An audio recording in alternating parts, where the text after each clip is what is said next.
Bien entendu. Bon, bonjour à tous. En fait, j'ai l'impression qu'il y a la plupart d'entre vous qui connaissent déjà le dispositif, donc peut-être que l'intérêt va être un peu limité.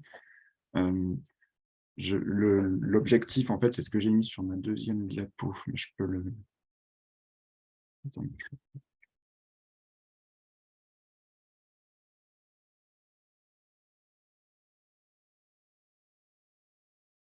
oui, ça marche. Donc, l'objectif de du présent séminaire, en quelque sorte, c'est de faire découvrir le dispositif et ce que l'on y fait, que essentiellement à ceux qui ne le connaissent pas, d'échanger à propos de ce qu'on va faire lors de l'abattage qui va avoir lieu cet hiver, puisqu'on va abattre tous les arbres début 2023, et puis d'essayer de voir aussi s'il y a des choses auxquelles on n'a pas pensé et que vous proposeriez de faire ou que vous verriez euh, le dispositif adapté pour les faire. Et c'est ce que je mettais dans mon message en fait, que j'ai envoyé il y a quelques semaines. Je pense vraiment que c'est un dispositif qui est arrivé à une étape précieuse de son développement. C'est la fin de la première rotation. Il ne faudrait pas qu'on loupe le coche en fait, en oubliant quelque chose d'important qu'on pourrait regretter après, quoi. Une fois qu'un arbre est coupé, il est coupé, quoi. J'ai remis la première diapo parce que je voulais juste commencer en disant que j'ai mis un certain nombre de logos sur la première diapo. Certains, le dispositif est rattaché à ANA France, mais on n'a pas de soutien financier de leur part. L'installation du dispositif en 2014 a été financée par le LADEX Arm, c'est pour ça.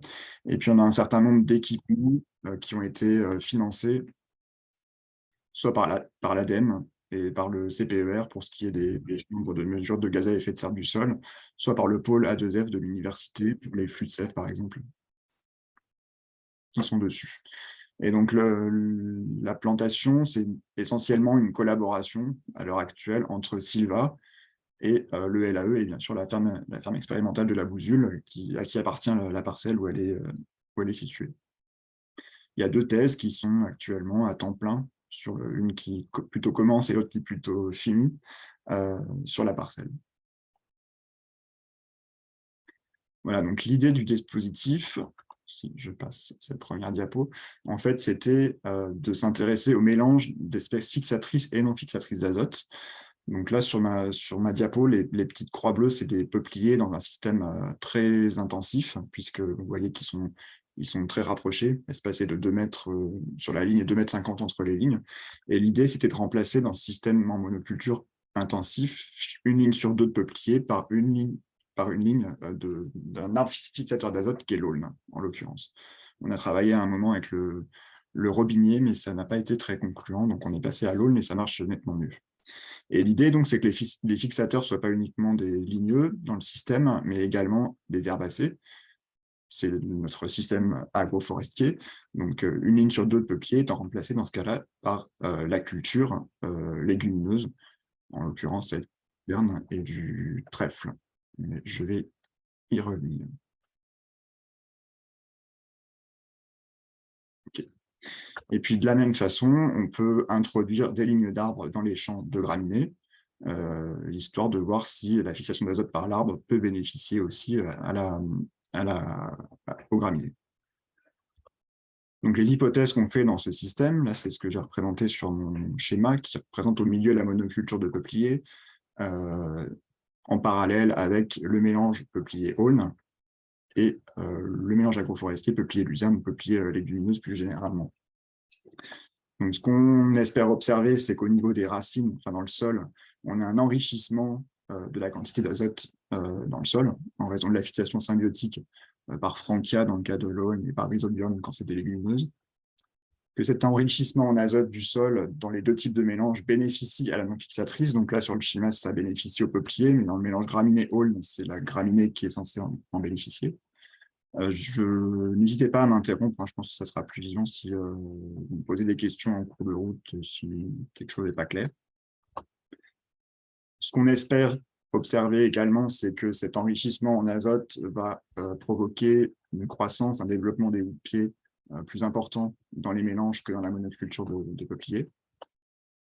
Une stratification des houppiers dans le mélange forestier entre l'aulne et le peuplier, et au niveau racinaire, de la même façon, une stratification des systèmes racinaires. Donc, pour tester toutes ces hypothèses et mettre en place le dispositif atelier, on s'est installé sur une parcelle de la ferme expérimentale de la Bouzule qui est située à Annonces, en fait plus exactement entre la Neuvelotte, Champenoux et Annonces. C'est une collaboration, comme je vous le disais, essentiellement entre les univers Sylva et l'AE et la ferme de la Bouzule. Et puis ça aussi, je vous l'ai déjà dit, le dispositif est rattaché à ANA et France et a été financé au départ de son installation par le LAVEX. Donc on a 7 types de parcelles, 7 traitements sur la parcelle, des parcelles agricoles en pur, d'une part soit les graminées, soit les légumineuses, des parcelles, je passe trop vite, pardon, des parcelles agroforestières où on a inclus les arbres donc, les aulnes dans les graminées et les peupliers dans les légumineuses. Et puis 3 types de parcelles forestières où cette fois-ci les lignes d'arbres n'ont pas été supprimées pour y mettre de la culture agricole. Donc la monoculture d'aulne en rouge, la monoculture de peuplier en bleu et le mélange, les alternances de lignes des 2 espèces au milieu. Donc tout ça, c'est répété 3 fois. On a 3 blocs, tout en longueur, ça fait à peu près 500 mètres de long, la parcelle. Avec le bloc 2, celui du milieu, qui est un peu différent en termes d'ordre des traitements, parce qu'on a une ligne électrique et qu'il a fallu qu'on ajuste les traitements pour ne pas avoir d'arbres sous la ligne électrique. Et puis la parcelle, je vais y revenir un peu après, c'est tous les symboles que vous voyez sur la figure, sur le plan, et instrumentés. Donc on suit un certain nombre de paramètres environnementaux, entre autres. En termes de chronologie, donc là, c'est au début de l'installation du dispositif. Donc, la plantation a été installée en 2014. On a regarni en 2015 et 2016 parce qu'on avait beaucoup de mortalité la première année. En fait, on a regarni. Les peupliers ont été installés sous forme de boutures ligneuses. Ça, c'est vrai que je ne l'ai pas mis sur une diapo. C'est le clone d'Orschkamp, pour ceux qui connaissent un peu. Qui est un hybride entre le peuplier noir et le peuplier deltoïdes, un nord-américain. Et les aulnes, c'est de l'aulne glutineux, Almus glutinosa. Et là, ils ont été plantés sous forme de semis âgés de 1 an. De plants issus de graines. Ouais, on a fait un gros travail de désherbage les 3 premières années parce qu'il y avait une très forte concurrence en fait, entre les herbacées et les arbres qui étaient... en fait, les herbacées ont été semés en plein, les cultures. Et donc, il y a eu un gros travail de désherbage, de paillage même, pour protéger les arbres de la concurrence avec les herbacées, avec les cultures. On les a même arrosés en 2016 et 2017 où il a fait très très chaud pour leur permettre de passer l'été. C'est un gros travail. Et puis, depuis le début en 2014, on suit un certain nombre de paramètres pédoclimatiques dans la plantation, mais je vais détailler un peu après. En termes de composantes agricoles, les 2 premières années, c'était du blé qui a été semé, vertical. Et puis, depuis 2018, ça c'est pour la partie graminée, non fixatrice d'azote, c'est une prairie temporaire composée essentiellement de fétuques et de raies gras. Et la culture fixatrice d'azote, ça a été pendant 4 ans de la luzerne. Après, ça a été pendant quasiment 4 ans aussi du trèfle, jusqu'en 2022. Et là, je ne sais pas si ça a été fait, mais la ferme est censée semer à nouveau de la luzerne.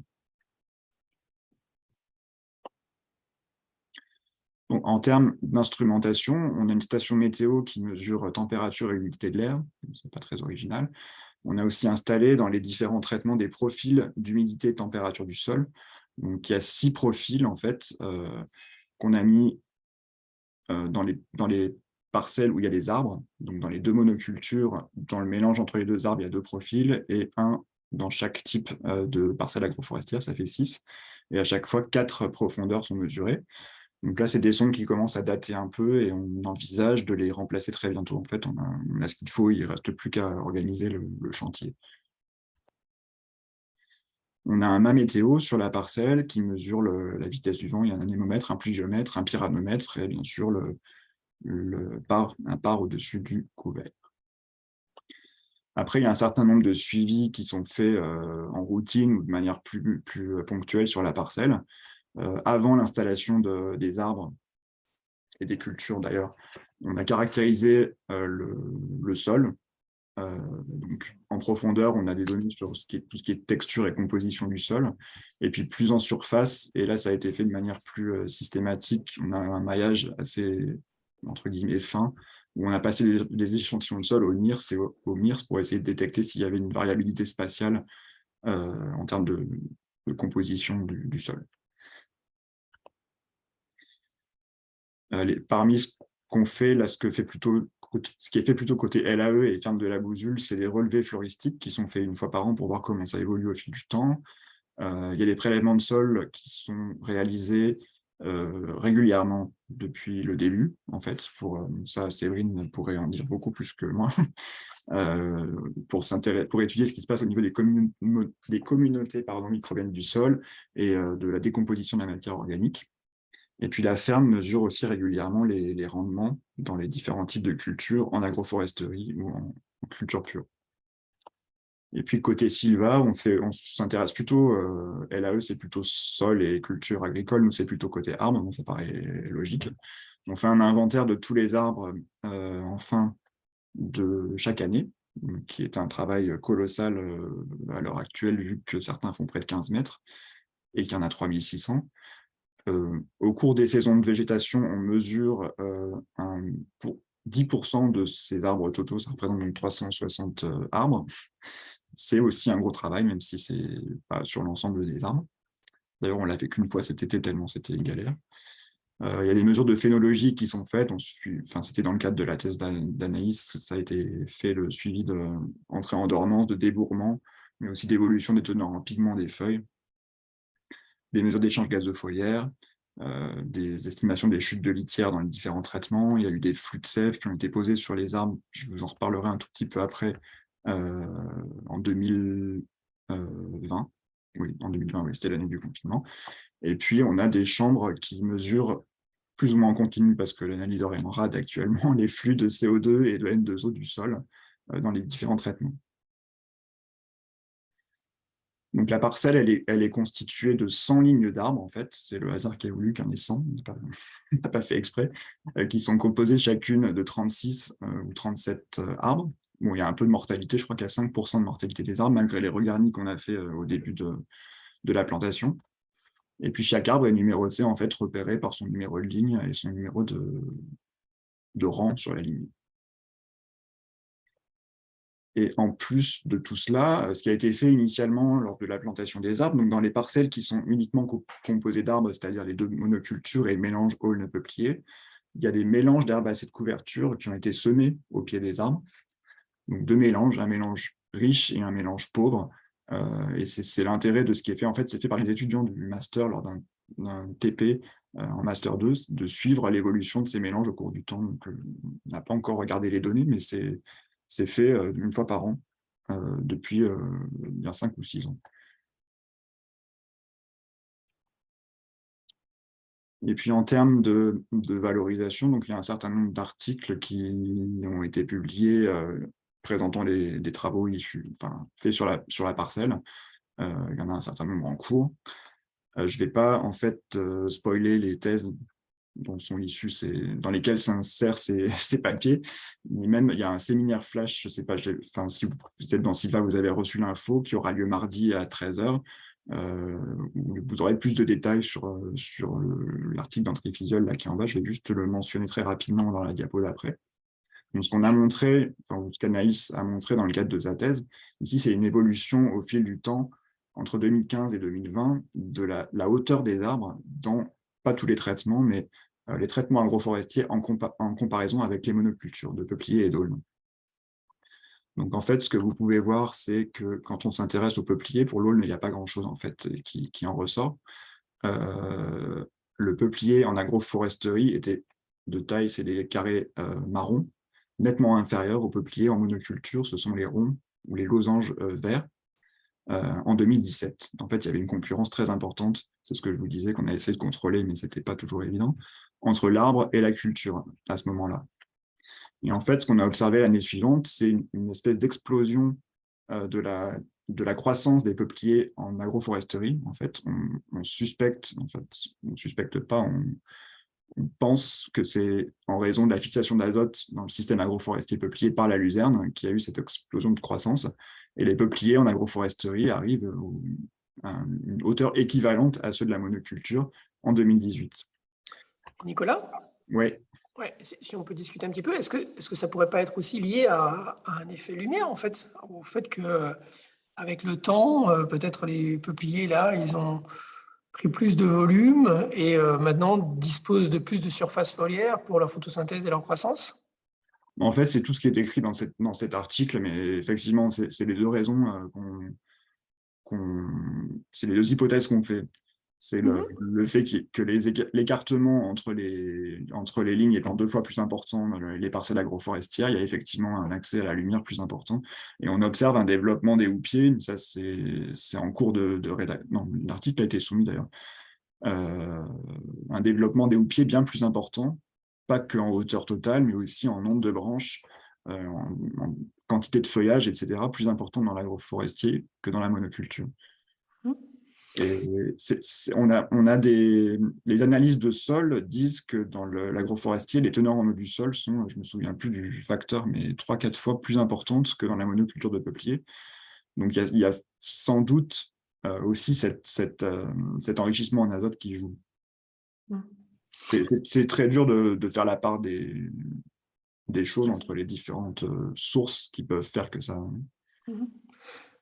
Et enfin, voilà, une suggestion me vient, on en rediscutera peut-être après, mais Mhm. est-ce qu'à un moment donné, vous allez discuter de la comparaison en fait, au niveau des parcelles, en fait, pas seulement centré sur les arbres, mais au niveau des parcelles, qui inclut l'ensemble des plantes qui sont présentes là, quelles qu'elles soient, pour comparer en termes de productivité, en termes de effet de la sécheresse, observé ou non, de surface foliaire, des choses comme ça? Je pense, enfin on l'avait très rapidement évoqué avec le LAE, que ce qui serait très intéressant, c'est de faire justement quelque chose, pas uniquement au niveau des arbres, mais au niveau des cultures agricoles. Donc, en s'intéressant au rendement, comme je vous disais, ils sont suivis aussi depuis longtemps. L'effet au niveau de la parcelle sur les rendements en bois et en fourrage. Enfin, je ne suis pas très à l'aise pour parler avec les termes agricoles. Mais oui, c'est quelque chose qu'on envisage de faire, qui serait quelque chose jusqu'à maintenant, c'est beaucoup intéressé, c'est notre échelle d'étude à l'arbre, enfin, à l'échelle de l'arbre. Mais c'est envisagé de passer à l'échelle parcelle et en incluant vraiment le système dans son ensemble, avec la culture. Ce qu'on n'a pas fait jusqu'à maintenant. Parce que pour certaines variables, il s'agirait juste de faire des multiplications, en fait, alors, avec des coefficients. Oui. Voilà. Peut-être pour d'autres variables, c'est un petit peu plus difficile à réfléchir, à raisonner comment faire ce changement d'échelle, mais ouais, il faut les sélectionner, ces variables. Oui, c'est ça. Et puis de tenir compte du taux de mortalité, c'est des choses qu'on a fait dans d'autres contextes, mais oui. Mais merci pour la suggestion. Et je peux poser une question? Je t'en prie. Et du coup, attends, parce que moi, je connais moins bien ton dispositif peut-être que Damien. Donc, du coup, il n'y a quand même pas d'effet du mélange, puisqu'on arrive juste à avoir une égalité des deux, c'est ça? En fait, c'est ce que j'allais dire juste avant que tu prennes la parole, c'est que là, ça s'arrête à janvier 2020. Donc 2021-2022, la tendance s'est poursuivie, en fait, et les peupliers en agroforestier sont plus gros que dans la monoculture. Okay. Plus, ce que je disais là, c'est uniquement sur la hauteur des tiges. Ils sont beaucoup plus touffus en agroforestier, ce qui fait que sur une biomasse, ce type d'espèce d'arbre va servir, c'est ce que disait Daniel avant qu'il parte tout à l'heure, à faire des plaquettes, et on broie tout. Et donc, le fait qu'ils aient beaucoup plus de branches dans l'agroforestier, ça a un intérêt pour la production, quoi. Si c'était des merisiers ou des noyers, là, on aurait éliminé les branches, ce serait plutôt un déchet qu'autre chose. Voilà. D'accord. Et dernière question, les diamètres, qu'est-ce qu'ils font là au même moment? Là, tu montes les hauteurs dominantes, mais... Alors, en fait, tout ça est écrit dans le papier. En fait, il y a le rapport entre la hauteur et le diamètre. Anaïs, je ne sais pas si tu l'as en tête. Non, pour les diamètres, c'était la même tendance. Les diamètres des peupliers agroforestiers étaient même beaucoup plus gros. Ça se voyait beaucoup plus au niveau des diamètres que les peupliers en monoculture. Et, dès quelle année? À partir dès 2018. Ça a vraiment été... Il y a vraiment eu un écart D'accord. là à partir de 2018. Ok. Et ce qu'on n'a pas précisé, c'est qu'en 2018, il y a eu la luzerne qui a été récoltée et on avait des teneurs en azote du sol qui étaient 7 fois plus élevées en agroforesterie peuplier que dans la monoculture. Ok. C'est pour ça qu'on émettait surtout l'hypothèse d'un effet de la fixation d'azote plus que la réduction de compétition finalement. Ok. Merci. Marion, tu veux dire quelque chose? Oui, je vais baisser ma main tout de suite avant d'oublier. J'avais une question, parce que si je comprends bien ce que vous avez fait, parce que je ne suis pas du tout habituée, enfin, c'est la première fois que je découvre le dispositif. Je savais qu'il existait, mais je ne savais pas vraiment ce qu'il y avait dessus. Ouais, tout l'intérêt de ce séminaire, en fait. Ouais, donc tout ce récapitulatif est au moins utile pour moi. Mais alors, ce que je comprends dans cette figure, c'est que tu compares les monocultures avec les parcelles agroforestières, mais pas forcément les monocultures avec le mélange qu'il y a entre les deux espèces forestières, c'est ça? En fait, la figure existe, en fait, avec les deux modalités, le mélange forestier. D'accord, ok. C'était un choix là, de se focaliser uniquement sur la comparaison monoculture agroforestier. Mais on a bien sûr le suivi du peuplier et de l'aulne quand ils sont mélangés entre eux. D'accord, et c'est dans le même article? Oui, oui, oui. Ok, j'irai regarder l'article. Et Ok. je sais pas, Anaïs, je pense que je devrais le savoir, hein, j'ai honte. Ce qui se passait dans le mélange forestier. Dans le mélange forestier, on n'avait pas d'effet, enfin, du moins les peupliers dans le mélange forestier étaient toujours en dessous en termes de croissance que les peupliers en agroforesterie et dans la monoculture. Il y a un retard en fait de croissance dans ce traitement-là, qui est visible également aussi sur les diamètres. Et Voilà. vous l'expliquez comment? Parce que l'aulne, c'est censé être la fixatrice d'azote, mais ça marche moins bien que pour... Enfin, en gros, si votre hypothèse centrale, c'est sur la fixation d'azote, enfin, comment vous expliquez cette différence? Là, c'est un effet du type, enfin, de la nature de l'espèce fixatrice d'azote.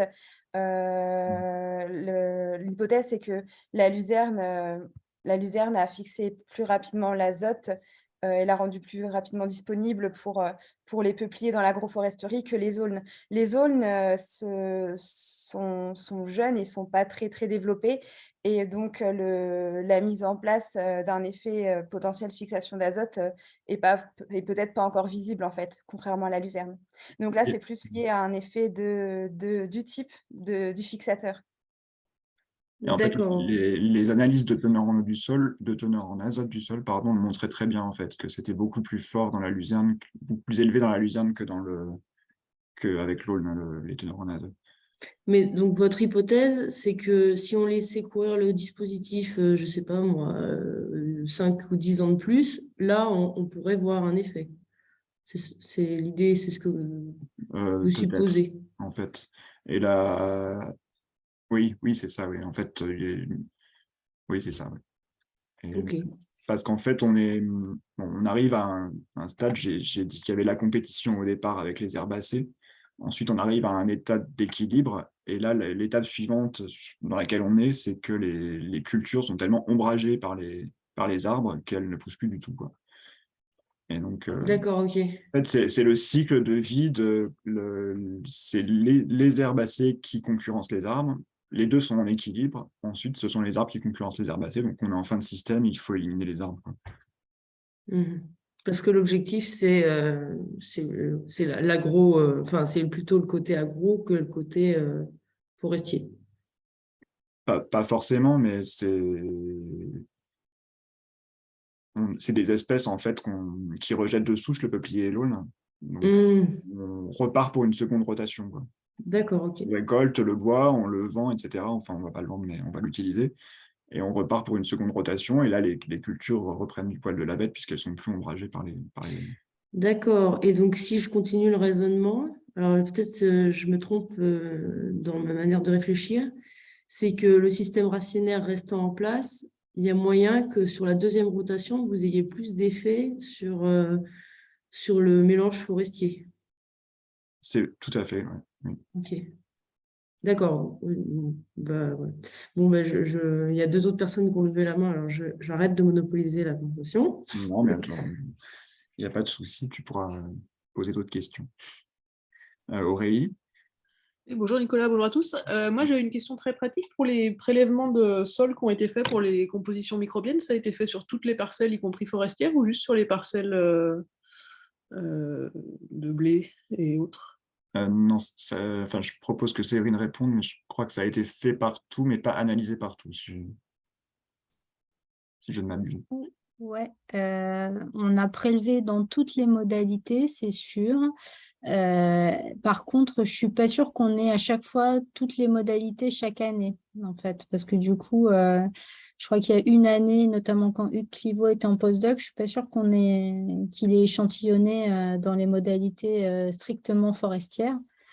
Et du coup, voilà, on a prélevé en tenant compte aussi du gradient. Il y a les blocs, mais il y a aussi un gradient vertical dans l'autre sens. Donc, en fait, on a fait les prélèvements en se mettant au milieu, au centre, finalement, de la verticalité, et puis en haut et en bas, quoi. Donc, on a 66 points, finalement, de prélèvement de sol sur le dispositif. D'accord, ok, merci. Et vous avez déjà analysé des marqueurs ou... Alors, Ouais. du coup, on a commencé à extraire les ADN. Là. Du coup, c'est Andy qui est en thèse qui gère ça. Et sur certaines modalités, lui, il travaille plutôt sur les modalités Oln graminées dans le cadre de sa thèse. Et du coup, on a fait du métabarcoding déjà sur les communautés microbiennes. Et les analyses sont en cours. Ok, super, merci.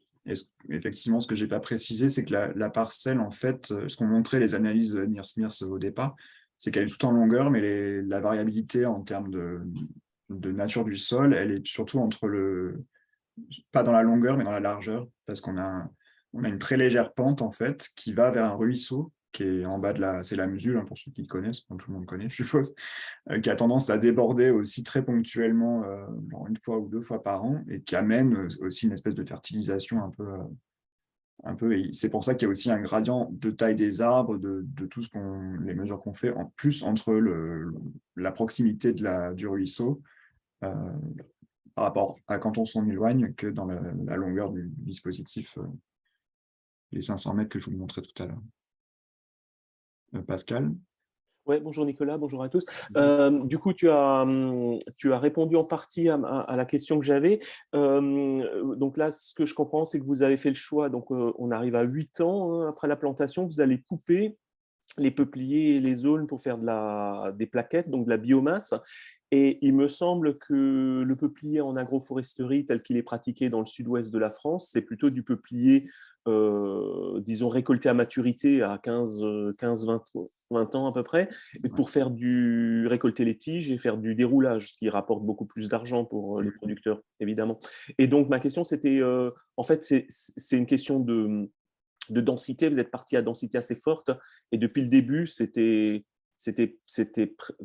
prévu de couper à 8 ans, ou vous adaptez, comme tu as dit, il y avait de la concurrence, que maintenant les cultures herbacées sous les arbres commencent à être trop concurrencées, donc vous êtes obligé de couper. Dès le Vous saviez départ, depuis le début que vous alliez couper à 8 ans à peu près ou... oui, c'était en fait, comme vous le savez, moi j'étais ma thématique de recherche, c'était les TCR, les tailles à courte rotation, voire très courte rotation. Et donc, on est parti sur ces densités très élevées parce que je gardais un pied en fait dans le taille à très courte rotation. Donc on savait dès le départ que la rotation serait courte. Et l'objectif, c'était d'observer des interactions comme celle dont on vient de parler là rapidement, quoi. Donc de les mettre très proches. Et on est très conscient que c'est un système qui n'est pas du tout transposable chez un agriculteur, quoi. On a 1000 arbres à l'hectare là, dans les parcelles agroforestières. Chez un agriculteur, c'est 40 arbres à l'hectare. Donc on est conscient, on le savait dès le départ, que c'est un système à vocation scientifique de recherche et pas transposable tel quel dans le milieu agricole, quoi. D'accord, merci. Et effectivement, en fait, en peuplerie normal, le déroulage, c'est beaucoup plus intéressant, mais le débouché du bois, enfin, parmi les personnes qui bossent actuellement sur la parcelle, il n'y en a pas qui bossent sur cet aspect-là. Donc, on en arrive à tout broyer sans finalement trop se soucier de ce que ça va devenir, quoi. Voilà. Petite question rapide, vous avez fait du quinzaine partout, nulle part, dans tous les compartiments? Du quinzaine? Ouais, Non, on n'a pas fait de quinzaine. nulle part. Non. Pour estimer la fixation, tu veux dire? Ouais, tout ça, ouais, pour voir, ouais, parce que ouais. Bah, on l'avait vaguement envisagé à un moment, mais bon, c'est faute de temps et de force Ok. vive, peut-être que ça n'a pas été fait. On l'avait fait à Saint-Cyr-en-Val sur notre plantation peuplier robinet. Après, je ne sais pas, est-ce qu'il a encore le temps de le faire pendant la deuxième rotation, par exemple? Bah, même maintenant, puisque tu as tes modalités, donc tu Ouais.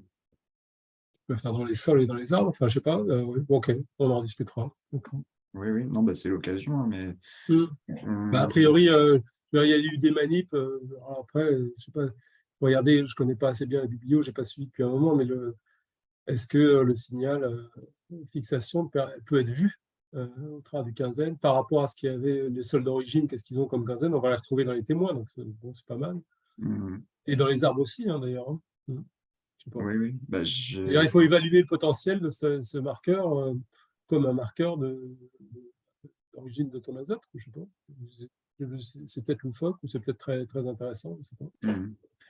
Oui, effectivement, mais bon, comme Anaïs disait que les teneurs en azote, elles étaient, enfin, je ne sais plus en quelle année ça a été estimé, mais 7 fois plus importantes dans l'agroforestier. On se doute qu'il y a eu de la fixation. Ouais, Effectivement, ok. elle est pas quantifiée de manière. Ouais, mais après, justement, ça peut permettre de quantifier ce que les arbres vont aller pêcher là-dedans, quoi, tu vois. Ouais. Si ton marquage n'est pas le même, naturel, entre ton quinzaine fixé et ton quinzaine du sol d'origine, par exemple, tu peux éventuellement escompter, voir combien tes arbres en agroforestier par rapport aux non agroforestiers, tes peupliers, combien ils vont pêcher dans chacun des poules. Ok. Mais en fait, je sais, Séverine, vous êtes en contact, on en a parlé il n'y a pas très longtemps là, avec l'équipe de Lyon qui bosse sur les zones et sur la fixation symbiotique chez l'aulne. Je ne sais pas si eux, ils utilisent des approches isotopiques. Je suis pas sûre, hein, parce que c'est vraiment des gens d'écologie microbienne à Lyon. Donc, dans les interactions que j'ai eues avec eux, c'était plutôt eux, ce qui les intéresse, c'est d'aller regarder un peu la diversité, notamment d'espèces du genre Frankia sous les aulnes dans nos systèmes, je pense, avec des approches plutôt de marqueurs moléculaires, en fait. Là, ça peut être fait vraiment facilement ici. Hein. Oui, on a les compétences et on l'a fait d'ailleurs, hein, on l'a fait à Saint-Cyr-en-Val. Ça marchait très bien. Oui, ça marchait très bien, ouais. On arrivait à estimer assez bien la part qui venait de la fixation symbiotique. Ouais, donc ça vaut le coup. Ça ne coûte pas cher, c'est pas très compliqué. Enfin. Puis là, si tu récupères des bois, dans les bois, tu peux le faire, quoi, éventuellement. Ok. Mais enfin, c'est pas la première fois qu'on en parle. Hein. C'est quelque chose qu'on avait imaginé.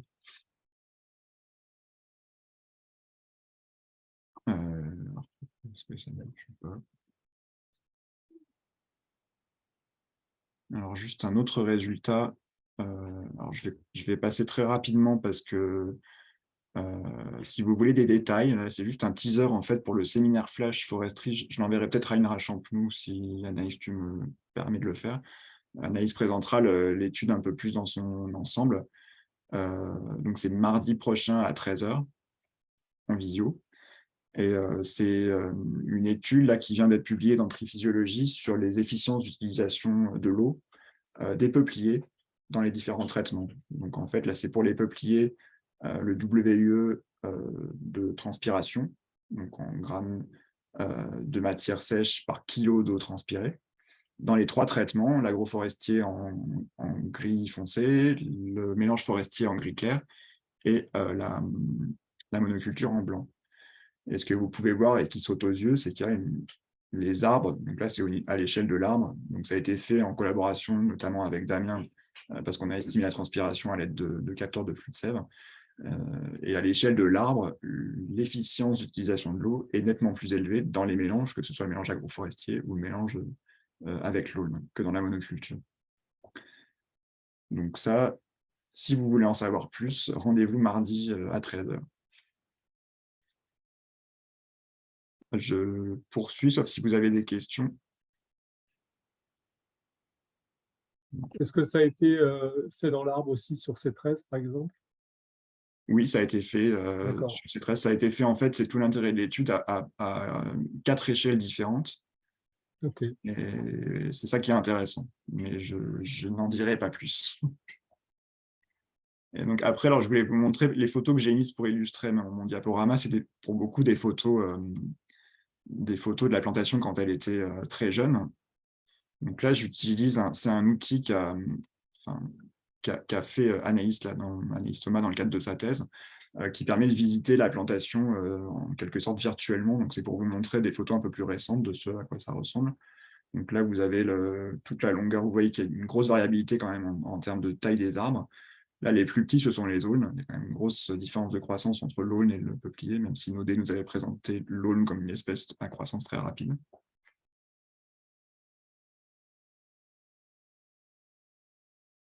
Et donc, en fait, c'est un outil. Vous avez le lien dans un des premiers mails que je vous ai envoyé, en fait, si vous voulez. Je vais pas tout passer en revue parce que c'est très riche, en fait. Ça montre un peu ce qui est fait dans les différents traitements.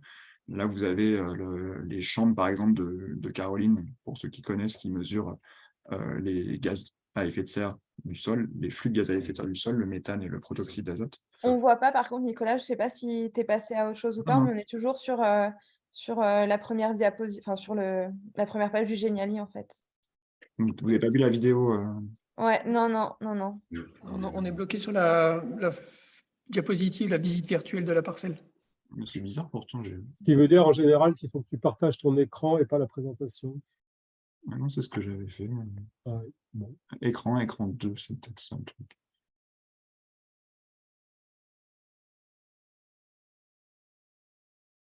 Là, vous l'avez? Bah, Ça ne bouge pas, là. C'est pas le bon écran que je partage, alors.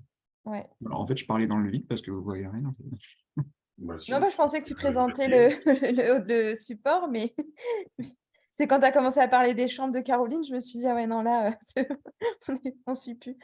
Et Nicolas, parfois, c'est parce que le débit en fait, d'Internet n'est pas suffisant pour une visio, pour faire passer des supports comme ça en vidéo, trop lourd. Ouais. Pourtant, d'habitude, j'arrive à le passer, ouais, je sais. Bah, là, on est sur les chambres, là, ouais. On voit des trucs, là. Ok, alors je vais revenir au... Je sais pas comment tu fais pour revenir. Il faut que tu relances le... Voilà, là, Ouais, c'est bon, ça marche. Donc là, c'est la vidéo dont je vous parlais, en fait, la parcelle vue du ciel dans toute sa longueur. Donc, je vous répète qu'on voit qu'il y a quand même pas mal de diversité en termes de dimension des arbres. En fait, on n'a pas eu l'occasion de laisser une culture un an qui aurait pu homogénéiser la parcelle avant d'installer les arbres. Donc, en fait, on paye un peu les frais de ce qu'il y avait avant sur la parcelle. Et c'était des petits patchs de différentes cultures qui étaient comparés, si je ne m'abuse. Et donc, on avait quand même un peu d'hétérogénéité dans ce qui poussait spontanément au pied des arbres quand on a installé les arbres. Enfin, tout ça pour dire qu'il y a quand même de la diversité dans la taille des arbres. Et on remercie Alexandre Laflotte pour les belles images au drone, là, justement. Oui, ça rend bien. Donc voilà, c'est ce que je vous disais, je ne vais pas tout passer en revue. Le lien, je le redis, vous l'avez dans le mail, si vous avez le premier mail que j'ai envoyé pour annoncer le séminaire d'aujourd'hui. Juste quelques illustrations, en fait. Donc pour ça, c'est les chambres de Caroline qui mesurent théoriquement en continu les flux de méthane, protoxyde d'azote du sol dans les différents traitements. Donc là, on a un léger problème parce que le laser nous a lâché, mais on est positif dans le... On pense qu'on pourra financer la réparation assez rapidement. Je ne sais pas, j'y vais totalement au hasard. Donc là, c'est l'illustration des mesures qui sont faites essentiellement par Pierrick et puis par Anaïs d'échange gazeux foliaire au niveau des feuilles, au niveau des arbres. Donc c'est très axé arbre ma présentation parce qu'on est Sylva, mais si Séverine, tu veux intervenir, n'hésite pas. Là, c'est une illustration en fait, de ce qui a été fait, le dernier papier qui est soumis sur la parcelle de taille des houppiers. En fait, on a fait des mesures de taille des houppiers dans les 8 directions cardinales et subcardinales pour avoir un peu une idée de ce qui se passe. C'est ce que je vous ai dit tout à l'heure, en fait, en termes de développement du houppier dans les différents traitements. Donc là, l'outil est très bien fait, en fait. Je ne vais pas rentrer dans les détails, mais vous avez plein d'infos sur la façon dont ça a été fait à chaque fois. Donc, je vous invite à aller jeter un coup d'œil plus exhaustif que ce que je vous montre là. Et vous pouvez vous balader dans les différents traitements. À chaque fois, vous avez indiqué, là, il s'agit de la monoculture de peuplier. Là, c'est une illustration des suivis qui sont faits en termes de croissance des arbres. Ici, vous avez ce qui concerne la phénologie des bourgeons. Anaïs a développé des clés, on en parlait justement ce matin avec Pierre et Kaël, pour estimer le débourrement et l'entrée en dormance chez les aulnes.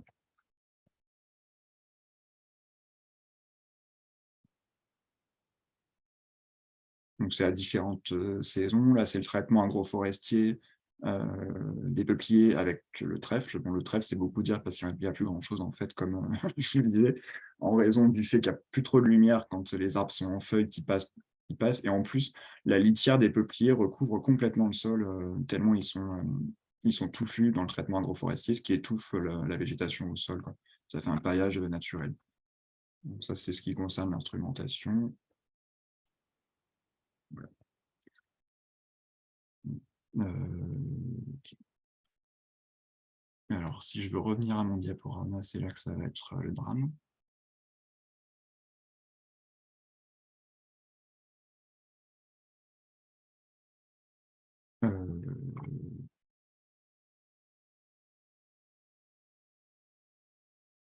J'ai vu qu'il y avait des choses dans le...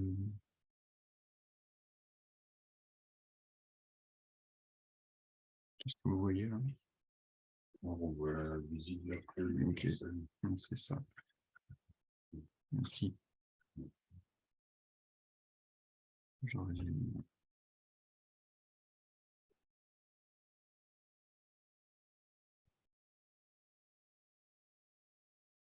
Et en fait, alors j'ai pas du tout la même chose sur mon écran. Merci. Donc, ce qu'on a prévu de faire cet hiver, en début 2023, c'est de couper tous les arbres, donc pour partir sur une deuxième rotation pour les arbres, de peser à minima les 360 arbres que je vous disais qu'on suit, qui avaient été sélectionnés au début, en fait, pour être représentatif un peu de la diversité des dimensions de la totalité des arbres. D'échantillonner ces arbres-là pour avoir des teneurs en eau du bois, au moins pour ces 360 arbres-là. De mesurer tous les arbres, cette fois-ci, au sol. Ce qu'on fait chaque année, c'est ce qu'on appelle les inventaires, mais on a tellement galéré l'hiver dernier pour le faire. Enfin, je dis on, mais je n'ai pas participé, c'est le pôle sylviculture et Erwin qui ont géré ça. Donc cette fois-ci, l'idée, ce serait de le faire une fois que les arbres sont coupés pour que ce soit beaucoup plus simple. Surtout pour les hauteurs, en fait. C'est là qu'il y a vraiment de la difficulté, quoi. Donc après, les questions qu'on se posait, c'est est-ce qu'on excave certains systèmes racinaires pour voir ce qui se passe en sous-sol, mais bon, c'est destructif. Voilà. Est-ce qu'on pèse les branches et les tiges séparément? Donc en fait, il y a Thierry Constant et Yana qui ne pouvaient pas être là aujourd'hui, mais qui ont proposé des choses en fait sur les... Et je dois voir Yana lundi prochain justement pour en parler avec elle, en termes de qualité du bois et de biomasse, de répartition de la biomasse dans les arbres et proposer certaines choses, mais je n'ai pas encore trop de détails. Ça, c'est Christophe Jourdan qui me conseillait de faire ça, c'était d'échantillonner, de faire des prélèvements de sol avant et après la coupe pour estimer l'impact de la coupe sur les biomasses racinaires. Eux, ce qu'ils montraient, c'est qu'il n'y avait pas d'effet, en fait, pas de mortalité racinaire après la coupe de leur système. Je pense que c'était sous les tropiques, mais je n'ai pas beaucoup plus de détails. Donc ça, c'est un gros travail, d'une part de prélever, mais après de trier les racines, Mais bon, c'est le genre de choses, est-ce qu'on ne regrettera pas de pas l'avoir fait si on ne le fait pas, quoi. Et puis pour le devenir du bois, en fait, il y a plusieurs choses. Enfin, vous avez entendu Daniel tout à l'heure à propos de l'utilisation du bois pour la chaudière du centre. Je pense qu'effectivement, politiquement, ce serait une belle opération, en fait, le bois agroforestier qui chauffe le centre de Champigny. Mais il y avait d'autres possibilités, en fait. Il y avait la possibilité d'utiliser le broyat pour pailler les lignes d'arbres et les protéger de la concurrence avec les herbacées au printemps prochain, quoi. Après, est-ce qu'ils auront vraiment besoin d'être protégés par rapport à la première rotation où les cultures avaient été semées en plein et là, il y avait vraiment une compétition importante. Et en plus, là, ils vont avoir les systèmes racinaires déjà très développés, donc peut-être que cette protection n'est pas nécessaire pour leur reprise. Et puis une autre... Nicolas ? Oui. Oui, je voulais commenter là sur l'excavation de quelques systèmes racinaires. Je me demandais en fait si, c'est sûr que c'est un énorme travail, enfin après, ça permet d'avoir des informations très précises sur ces systèmes, mais est-ce que finalement, simplement faire quelques fosses en fait à proximité et dans différents endroits, voilà, de la plantation pour couvrir la variabilité, les traitements, etc. Et puis ensuite, donc faire des comptages de racines ou en fonction de la profondeur. Est-ce que ce serait pas, enfin, en tout cas pour répondre à la question, est-ce qu'il y a un effet du mélange sur la profondeur de l'enracinement ou en tout cas des répartitions en biomasse des systèmes racinaires verticalement? Il me semble que ce genre d'approche avec des fosses serait suffisant. Ouais, donc de ne pas excaver complètement, enfin, de ne pas avoir de biomasse racinaire. Bah, ouais, en fait, enfin, après, je ne sais pas quelle question vous avez en tête derrière pour avoir besoin de cette excavation, mais on sait très bien que les systèmes racinaires, c'est quelque chose qui est très variable d'un arbre à un autre. Et donc, c'est quand tu dis quelques systèmes, finalement, est-ce que c'est réellement quelques systèmes qui vont te permettre d'obtenir des données intéressantes pour interpréter vos données, voire les publier, ces données du système racinaire? Ou est-ce que finalement, ça va être juste un petit peu informatif et vous serez un peu bloqué? Les fosses, ce sera pareil, non? Bah, les fosses, si tu loues une pelleteuse et que tu fais ensuite des descriptions, elles n'ont pas besoin d'être, enfin, je sais pas, il faut peut-être faire 2 mètres de long et puis entre 2 arbres et faire des descriptions. Et après, bah, le travail, ça consisterait à faire des descriptions et sur un nombre assez important. Et combien tu fais de fosses? Enfin, Oui. Tu auras autant besoin de fosses que de systèmes racinaires excavés, a priori. Bah déjà, quand tu fais une fosse, tu peux imaginer que tu vas tabler sur 4 ou 6 arbres, je ne sais pas. Enfin, toi, si tu fais la fosse au milieu de l'allée, enfin, même sans parler du nombre d'arbres, en tout cas, si tu fais une fosse de 2 mètres de long, peu importe le nombre d'arbres qui sont concernés, en tout cas, sur une surface importante verticale du sol, tu caractérises un certain nombre de variables.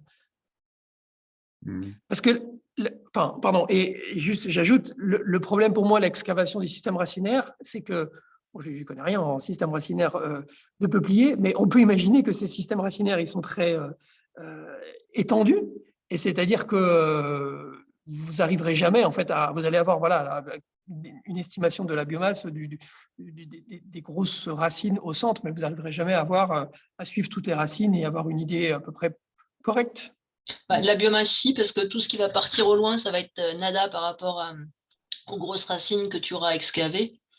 Donc, tu auras une idée de la biomasse que tu pourras peut-être plus difficilement avoir avec la fosse, mais la fosse donnera d'autres informations.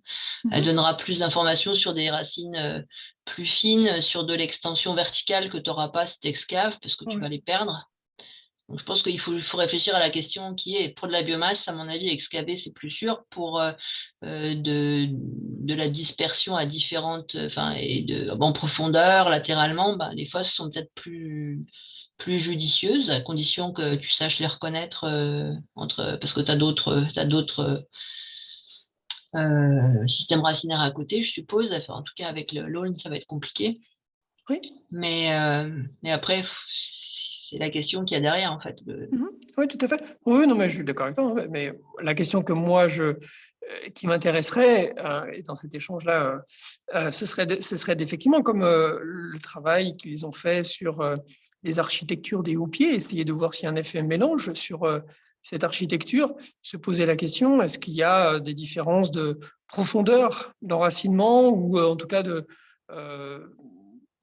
distribution verticale des racines dans les différents peuplements? Ouais, je pense que ça va être super dur parce que pour le coup, là, tu vas avoir vraiment besoin de répétition. En plus, tu as, un effet enfin, t'as un effet sol avec un gradient proche ou loin de la mesure. Tu as besoin, à mon avis, de beaucoup de répétitions. C'est toujours le problème en Europe, quoi. Il faut énormément de main-d'œuvre derrière pour ce genre de questions. Ouais.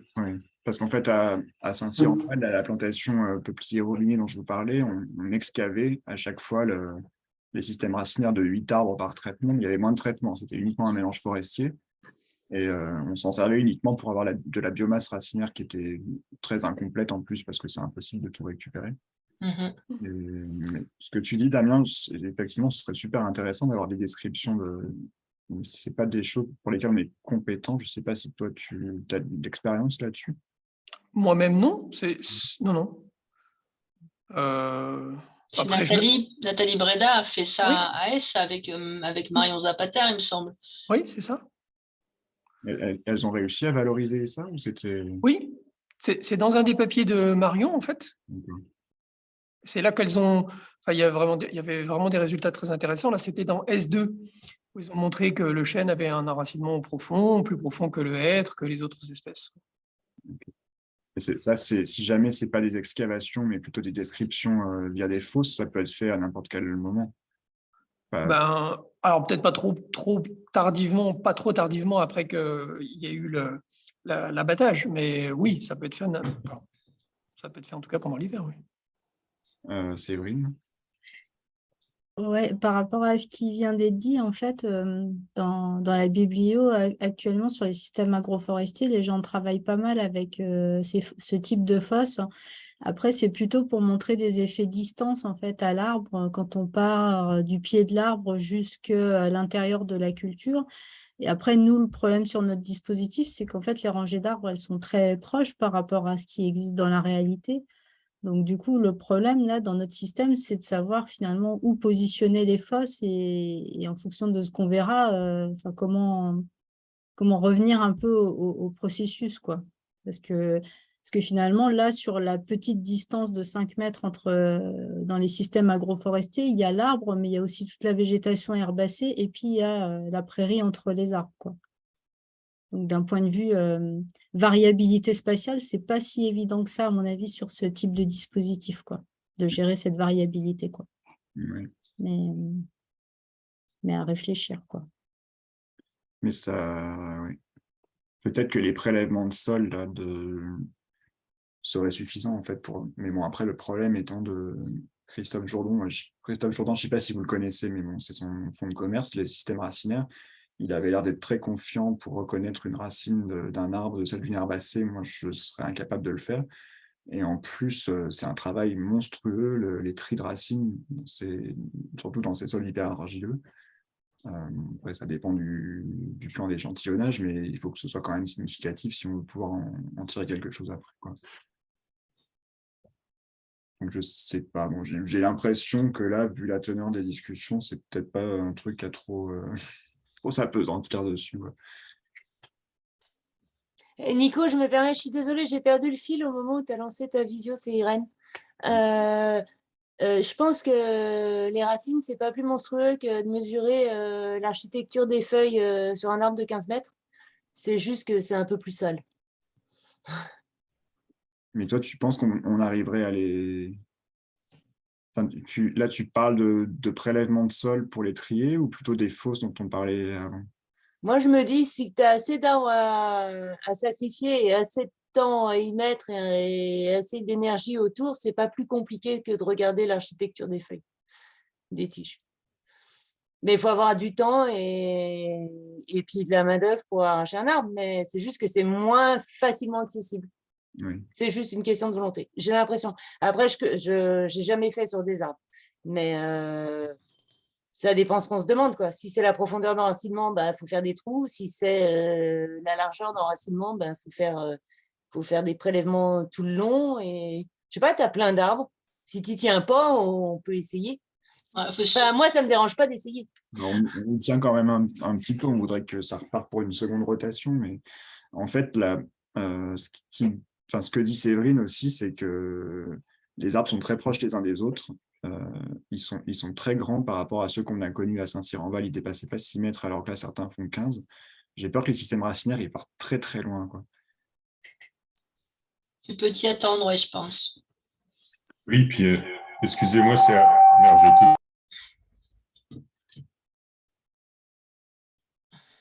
On a perdu Erwin. Ouais, Erwin, si tu coupes ton micro, on ne t'entend pas. Il faudrait que tu parles à côté du micro de Nicolas. En partant d'un arbre pour suivre ses racines, pour toutes les avoir, pour avoir la biomasse racinaire d'un arbre, à mon avis, c'est impossible d'être sûr que toutes les racines qu'on aura viendront de l'arbre qu'on veut. Parce que forcément, toutes les racines de tous les arbres alentours vont s'entremêler. On n'arrivera pas à les différencier les unes des autres. De toute façon, tu ne pourras jamais excaver avec tout ton système racinaire, à moins d'excaver 5 arbres en prenant un au milieu, ou je sais pas, ça fait peut-être plus que 5, ça fait l'arbre du milieu plus tous les autres, tu pourrais effectivement jamais faire la différence entre à qui appartient à qui, sauf si tu fais, je m'exprime très mal, désolé. Si tu t'intéresses au système racinaire d'un arbre et que tu veux tout récupérer, c'est sûr que tes racines vont aller sous les arbres voisins à une densité pareille. Ils vont au-delà de 2,5 m, c'est sûr. Oui, même plus. Mais bien plus, peut-être même 2. Donc, tu ne l'auras pas. En même temps, la biomasse racinaire qui est loin, à mon avis, c'est pas grand-chose par rapport à ce que tu as en grosse branche dessous. Alors, si c'est vraiment purement de la biomasse, si vous vous êtes intéressé par la biomasse, une excavation raisonnable à 1,50 m de diamètre autour, ça doit le faire parce que tu vas perdre 10% à l'extérieur. Ce ne sera jamais des très grosses racines qui vont très loin, selon moi, à mon avis. Enfin, je n'ai jamais fait non plus. Oui, non, oui. À ce moment-là, il suffit d'une mini-pelle et puis de gratouiller un peu en dessous et puis de tirer. Et puis, Alors après, est-ce que c'est la biomasse qui vous intéresse ou plutôt le côté fonctionnel et la profondeur? Après, le carottage, carotter et trier les racines, moi je suis complètement d'accord avec Nicolas, quoi. C'est 6 mois de main-d'œuvre pour derrière, parce que vous ne pouvez pas vous contenter de quelques carottes, quoi. C'est ça aussi. C'est la variabilité, elle existe spatialement. Une carotte, ça fait 10 cm de diamètre. Si tu n'en fais pas des centaines, tu ne pourras rien avoir. Et des centaines, derrière, ça fait des centaines d'échantillons à trier. Donc, Je sais qu'à Saint-Cyr-en-Val, on avait installé des espèces de mini-rhizotrons là, on faisait des scans des racines dans le sol. C'était dans la thèse de Cécilia et elle a très vite abandonné parce qu'elle n'arrivait pas à repérer quelle racine était des arbres ou des herbacées. En plus, ouais. Et c'est pour ça que je ne sais pas, j'aurais tendance à pas trop faire des racines. Mettre d'énergie là-dessus, mais en fait, les arbres sont tellement proches, en plus qu'à mon avis, je ne suis pas sûr que le dispositif soit adapté, quoi. Mais bon, vous êtes bien placé pour savoir la difficulté que c'est de bosser sur les systèmes racinaires. Après, moi, je me permettrais de dire que tu as quand même la chance d'avoir un système avec plein de choses très, très contrastées.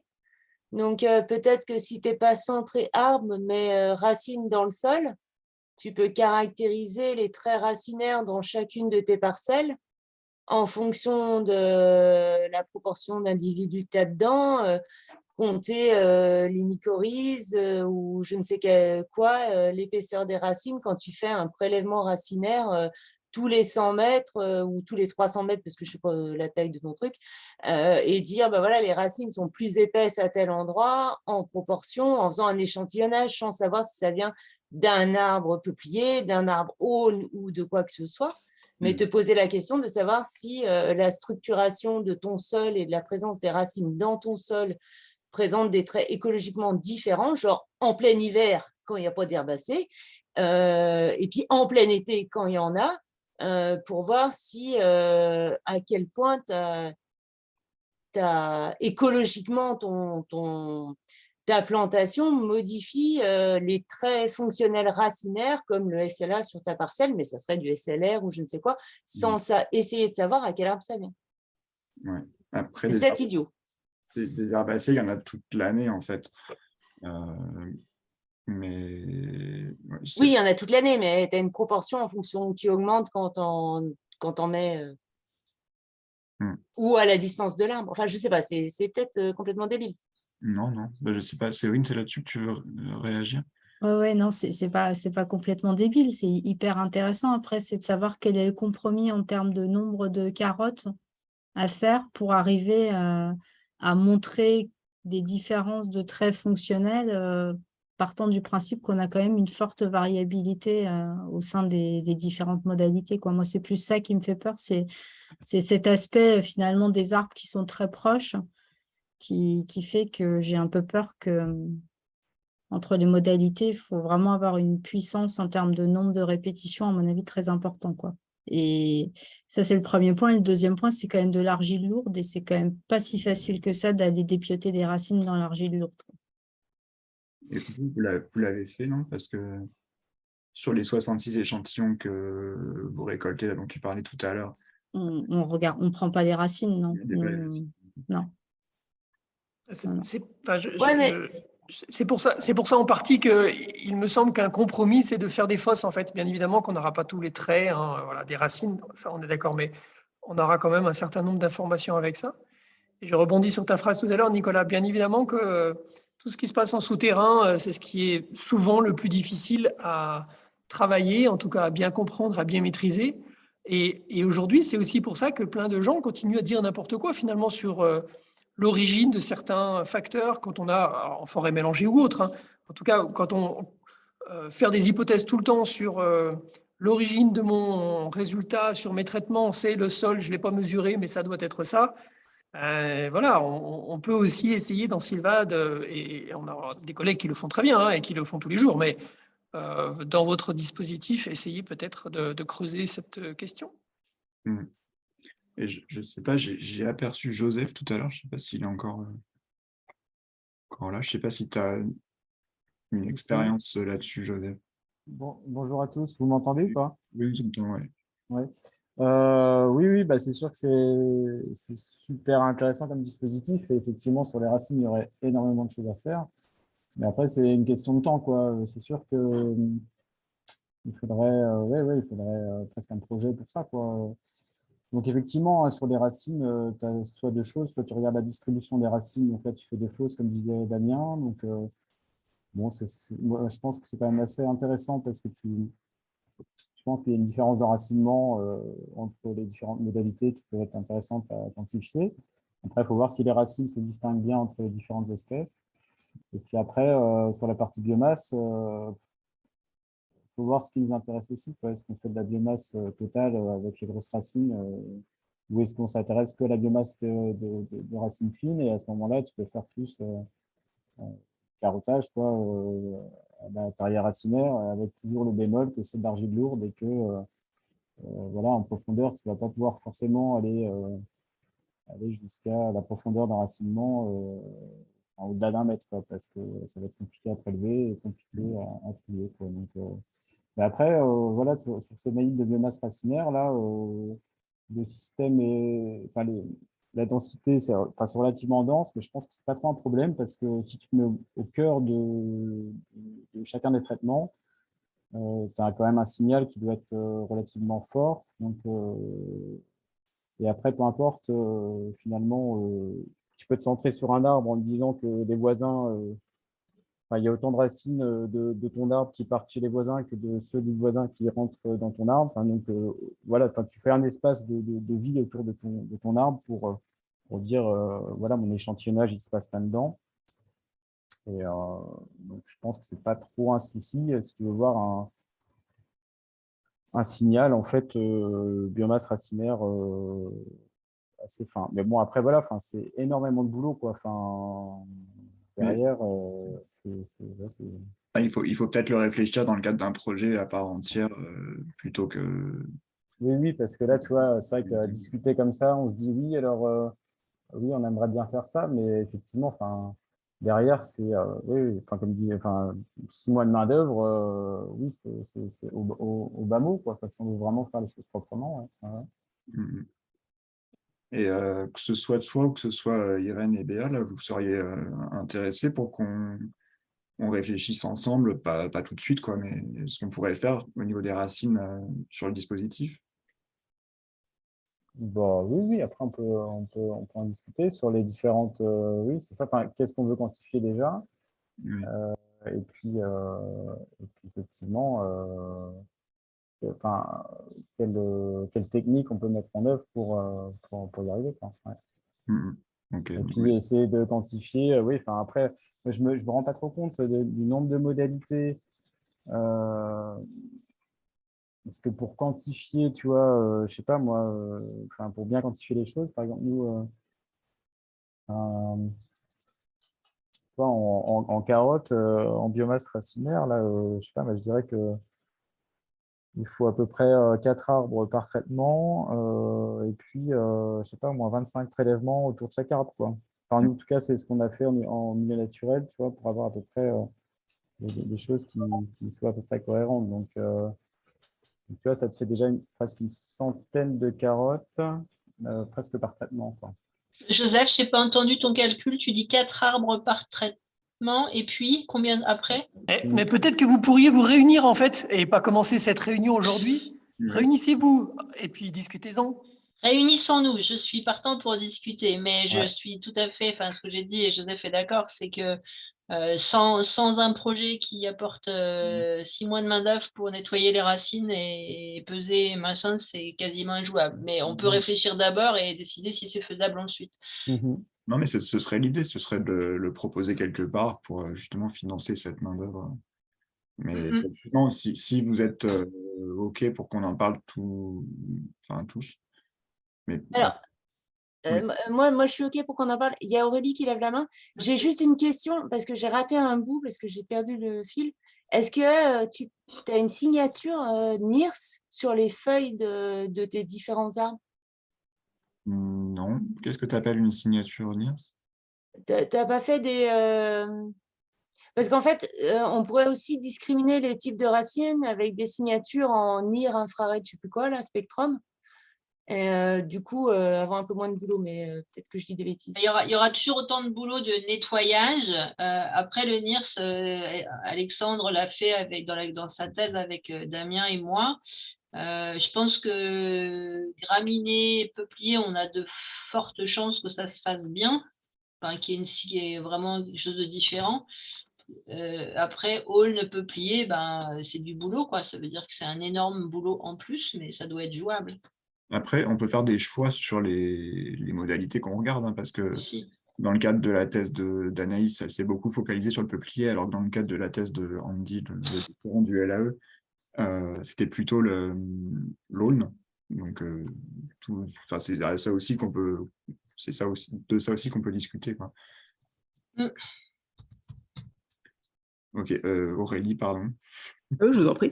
Moi, j'avais une question vis-à-vis des autres nutriments, parce que là, vous avez une hypothèse forte qui est sur l'azote, que je comprends bien, mais je me posais la question si vous alliez mesurer tout ce qui est phosphore, potassium, etc., et si vous voyez des différences, parce que du coup, bon, d'une part, ça va peut-être épuiser un peu si vous exportez beaucoup, mais je me demandais si le fait qu'il y ait des mélanges ait un impact sur les apports et sur le fait qu'ils puissent plus ou moins certains nutriments. Et ce qui m'intéresse aussi d'un point de vue champignon mycorhizien, pour être honnête. Mais je ne sais pas dans quelle mesure on peut faire des choses aussi, mais voilà. Séverine, tu... Ouais, alors je pense que je vais pas pouvoir répondre vraiment à la question. Ce qui est sûr, c'est que la thèse d'Andy, en fait, elle est sur les effets des systèmes agroforestiers sur l'efficience d'utilisation des nutriments et notamment sur l'azote, le phosphore et le soufre, hein. Donc, du coup, on va regarder ça dans les modalités qui sont aulne pur, aulne agroforestier et puis l'herbacée pure.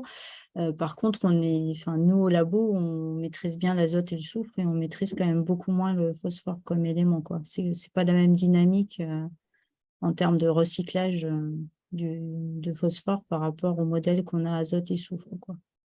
Ouais, mais c'est parce qu'en fait, là, vous avez des essences par au niveau champignon qui s'associent à la fois avec des ectomycorhiziens et des endomycorhiziens, les endos Ouais. étant plutôt phosphore et les ectos plutôt azote. Ouais. Et donc, du coup, s'il y a plus d'azote, on peut peut-être s'attendre à ce qu'il y ait des répressions sur les ectos et pas forcément sur les endos. Enfin, ça peut faire des choses qui peuvent être Ouais. assez intéressantes à étudier.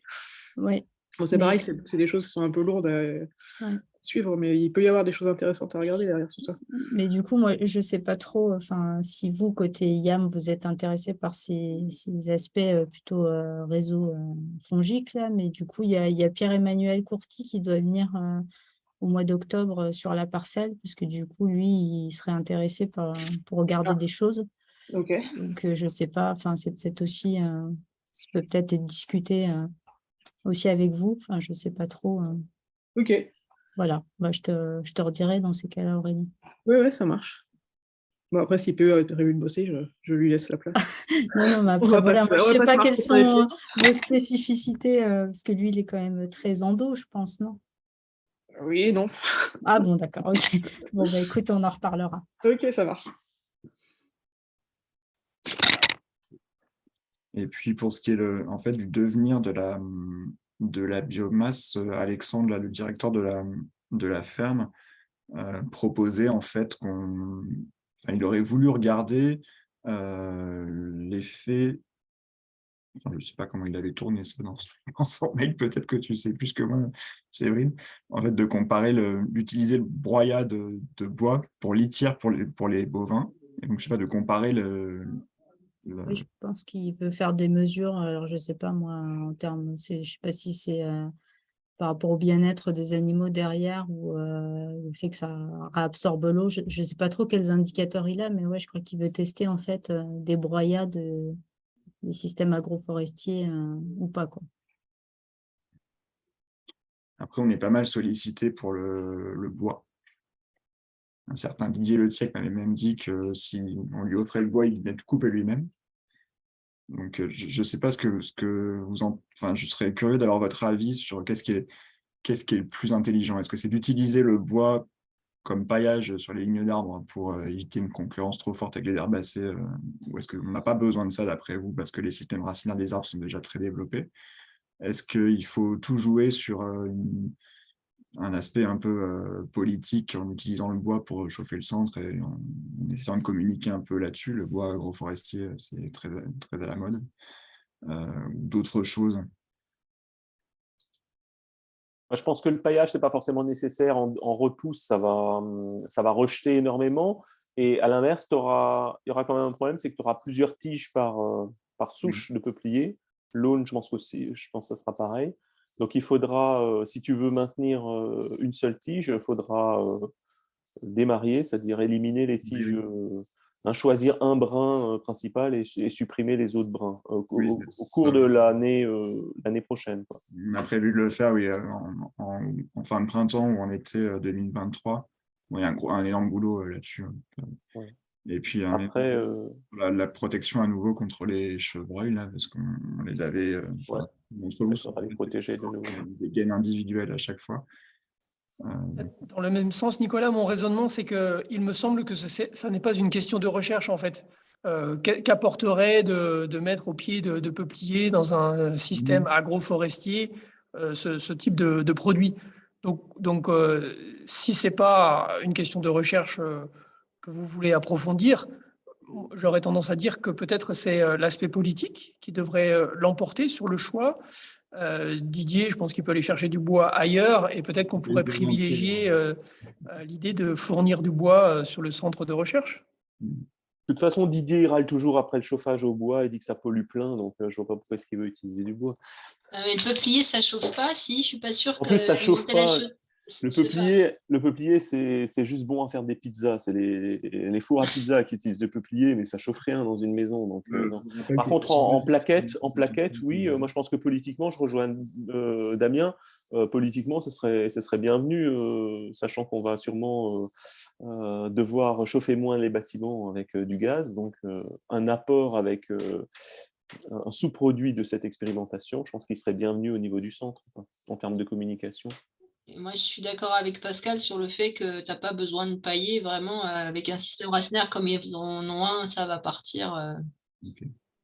tout seul, quoi. Enfin, ils vont Dès le sortir de la printemps, végétation très vite. ouais, du Dorscamp, dès le printemps, tu auras des tiges, enfin dès l'été, tu auras des tiges d'1,50 m. Ok. Bon, bah, merci pour votre... Ouais. là-dessus. Un petit correctif, Pascal, le pouvoir, j'ai recherché, hein, le pouvoir de production d'énergie du peuplier, hein, c'est équivalent à du charme. Hein, c'est 4800 kWh par tonne et le charme, c'est 4900. Et le Mais chêne, ça c'est tient juste pas, en 5000. fait. Ça tient Ouais. pas, ça brûle très rapidement. Oui, mais ça dégage énormément d'énergie, c'est ça. Ouais, c'est pour ça que c'est bien pour les Nico, tiges là. je suis désolée, mais il y a Marion, elle a la main levée depuis des plombes. Bon, Et Jean-Luc aussi. Non, mais c'était pas. Merci, Irène. Mais moi, ça n'avait rien à voir avec le bois de chauffage pour le centre, parce que la question était plus. Donc, si vous voulez finir la conversation sur le bois de chauffage, je ne sais pas, Jean-Luc, ce qu'il a comme question, mais peut-être que tu peux répondre assez rapidement à ma question. Je me demandais ce que vous aviez fait en dendrochrono sur le site, parce que j'ai regardé un peu l'article que tu as présenté, enfin, celui de 2021, c'est principalement sur les hauteurs. Et là, vous parlez de mesures de hauteur et de DBH, mais est-ce que vous avez carotté et à quelle fin les arbres? On a carotté les arbres, ça c'est l'autre article en fait, mais pas pour faire de la dendrochrono, pour faire du delta tracé dans le dernier cerne. D'accord, ok. Et Donc, il n'y a pas eu de carottage à cœur avec une rétrospective sur les 8 dernières années ou ben oui, c'est ça, 8. non, Ok. tout en sachant que les arbres, enfin les peupliers ça va, mais les aulnes sont quand même assez Petit. chétifs, on va dire. C'est pour Ok. ça qu'on n'avait pas mis le capteur de flux de sel et qu'on n'a pas fait l'étude sur les aulnes à l'époque. Mhm. Et toi, parce que ça nous apporterait quelle information? Non, je me demandais si j'avais loupé j'essaie de comprendre un peu comment ça marchait l'expérimentation. Et donc, je me demandais si j'avais loupé quelque chose ou pas. Et tu réponds à une deuxième question, c'est pourquoi vous aviez choisi de vous centrer sur le peuplier, mais c'est parce qu'en fait, l'aulne, c'est pas un bon. C'est pas un bon compétiteur. Enfin, vous êtes centré sur le peuplier, alors que vous auriez pu faire peuplier aulne de la même manière, en symétrique, mais Oui. ça ne paraissait pas pertinent. Ben, pour beaucoup de choses, on a fait les deux espèces en parallèle, mais ce qu'on observe pour beaucoup de les paramètres qu'on mesure, si ce n'est tous, c'est qu'il n'y a pas d'effet sur l'aulne en fait. Pour le moment, il n'est pas en interaction avec ses voisins, que ce soit les cultures ou que ce soit le peuplier, quoi. Mais tu veux dire même pas d'interaction négative, parce que si les peupliers surciment les aulnes, ça peut être problématique si tu compares les monocultures avec le mélange. J'ai pas suivi, pardon. Je pose la question de savoir, tu as dit qu'il n'y a pas d'interaction, mais il n'y a même pas d'interaction pour la lumière, par exemple? Ça, Anaïs, tu peux peut-être répondre justement. C'est un peu l'objet de notre dernier papier. Ouais, mais En c'est celui de. fait, Ouais, ouais, je n'y ai pas eu accès. C'est pas enfin, j'ai pas Non, mais accès. raison de plus pour que Anaïs t'en dise un mot. Non, mais je pense que Nicolas, quand il disait qu'il n'y avait pas d'effet sur les aulnes, il y a quand même des interactions, bien entendu, entre les individus. Enfin, là, il y a quand même des interactions inter- et intraspécifiques. Par contre, on commence à avoir un effet au niveau des aulnes agroforestiers. Par exemple, pour tout ce qui est architecture, il y a un développement du houppier qui est quand même plus important et on caractérise justement toute cette interaction pour la lumière. Donc, je sais pas, enfin, je sais pas trop si ça répond à la question ou pas, mais c'est indirectement qu'on a un peu plus peut-être valorisé le peuplier. Mais là, dans le cadre de notre article sur l'architecture, les deux espèces enfin, c'est centré sur les deux espèces. Là, c'était involontaire de notre part pour les capteurs de flux de sève, c'est parce que justement les zones étaient trop petits pour pouvoir poser des capteurs. Sinon, on aurait fait de façon symétrique les peupliers et les aulnes. Mais on s'intéresse quand même aux interactions aulnes et autres espèces. En fait, oui. D'accord, ok. le développement plus important du houppier des aulnes en agroforestier, c'est plus une tendance que quelque chose qui Oui, voilà. significativement, quoi. Mais c'est parce que c'est des données aussi de 2020. Donc voilà, on peut imaginer peut-être que 2021 et là 2022, ce soit, à l'instar de ce qu'on a observé pour les peupliers, que ce se soit développé encore plus. Mais c'est ce que disait Jean-Luc un peu tout à l'heure, c'est effectivement, pour les peupliers, la plantation est plus que mûre, quoi. Pour les aulnes, on aurait peut-être pu attendre encore un peu pour voir plus de choses. Le problème, c'est faut qu'on coupe tout en même temps. On ne peut pas couper une espèce avant l'autre. Oui, bah je comprends, hein. C'est juste que ça m'étonne si tu dis que les aulnes sont chétifs, que les peupliers sont, bon, je sais pas, vu les photos, ont l'air quand même d'être plus dominants, que tu n'aies pas de différence entre les monocultures et les mélanges. Enfin, si on parle que de la partie forestière, parce que moi, le côté agroforestier, je ne suis pas du tout une experte, donc je ne sais pas ce qu'on devrait attendre, pas trop ce qu'on devrait attendre comme résultat. Mais voilà, c'était juste Parce que quand tu une associes interrogation. quand tu associes le peuplier à l'aulne, l'aulne n'a pas de modification de la morphologie de son houppier. On a une espèce de stratification entre les deux espèces, mais sans qu'il y ait une modification par rapport à la monoculture, quoi. D'accord, ok. Ok. Oui, c'est ça. Sur le houppier et au niveau de la croissance au diamètre, enfin à 1,30 m, enfin je ne sais pas s'ils ne sont pas à 1,30 m, enfin, là où vous faites la mesure. Non, il n'y a pas de différence non plus au niveau du diamètre pour les aulnes. Ok. Pour les aulnes, hauteur-diamètre, il n'y a pas d'effet du traitement sur ces deux paramètres de croissance-là. Ok, bon, bah, c'est fini, j'ai fini ma question. Et en fait, c'est enfin, Anaïs, tu le dirais mieux que moi, mais c'est la différence entre le true mixing effect et c'est quoi l'autre?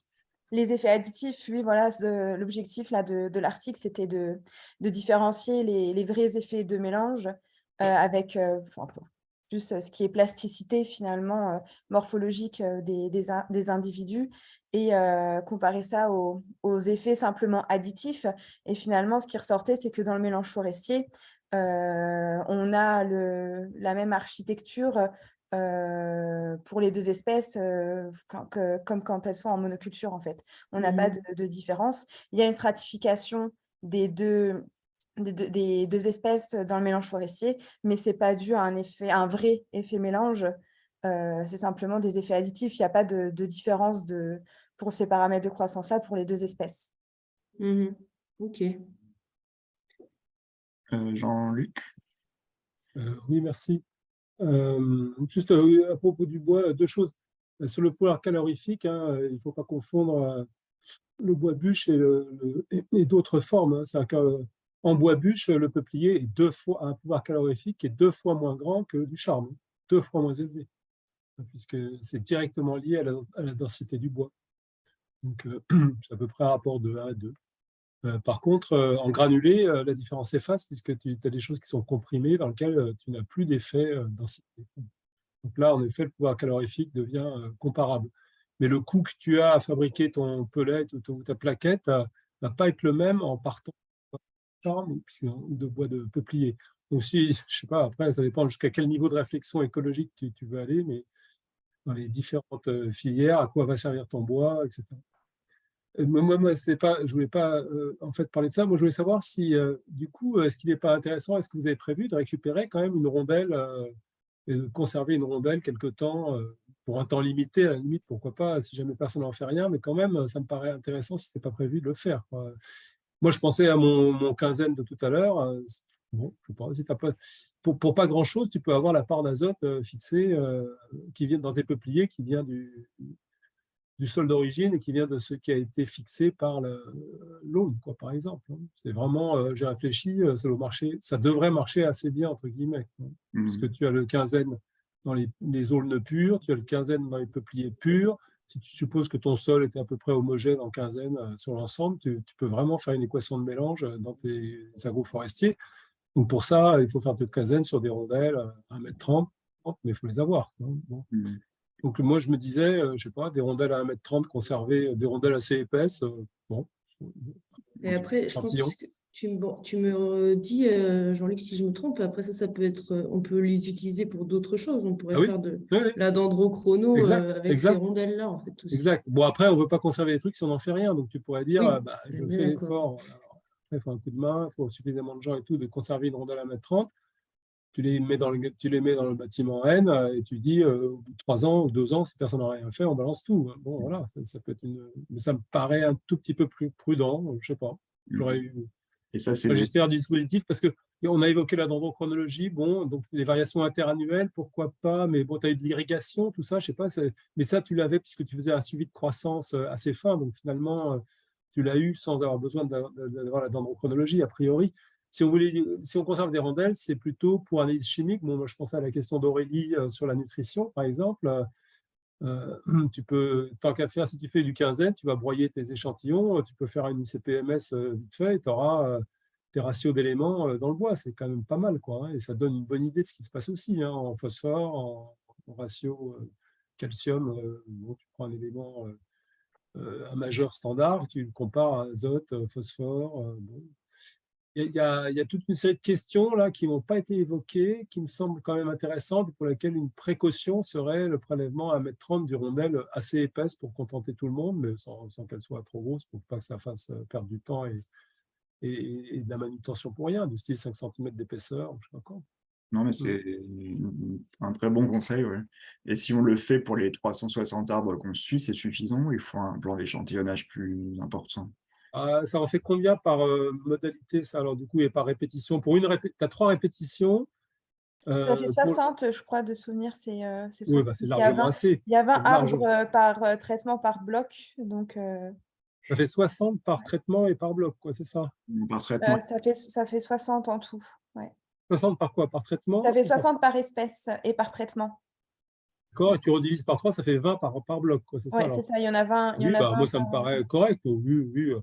Si tu avais fait une manip de novo sur une petite question particulière, tu aurais peut-être pris 30, tu vois, je veux dire 30, ce qui est vraiment le standard un peu confortable. Mais si tu en as 20 et que tu as 3 répétitions, c'est très très bien, c'est largement suffisant. Et ils sont répartis de manière homogène sur la ligne, parce qu'on voit bien avec le drone que le gradient près du cours d'eau, pas près du cours d'eau dans la pente, ça se voit un peu sur la hauteur. Est-ce que c'est réparti homogènement? Les arbres, vous avez fait exprès d'avoir un peu de tout? Oui, ils ont été sélectionnés pour tenir compte de la variabilité. Ils sont répartis dans toute la plantation, plus ou moins aléatoirement. Ok. Donc on tient compte de cette variabilité. Ouais. Et enfin, ça, ok, merci. Mais je me demandais si c'était pas dommage aussi justement de ne pas faire des choses sur le pouvoir calorifique du bois produit, quoi. D'essayer de voir si le mélange avait un impact là-dessus. Enfin, personne Alors, densité du bois, donc densité du bois. Enfin, je sais pas. Est-ce que les gens de Woodstock t'ont parlé, parce que tu avais l'air de dire qu'il y avait des gens de Woodstock qui étaient intéressés, est-ce qu'ils ont parlé de branches, c'est ça? Donc là, c'est pour les problèmes d'architecture, de répartition de Thierry Constant, ce qui l'intéresse, c'est de regarder la répartition de la biomasse dans la branche. Ouais. Donc, l'échange a été très court parce que je lui ai demandé si les arbres n'étaient pas trop jeunes pour faire ce type de mesure, mais j'en rediscuterai avec lui.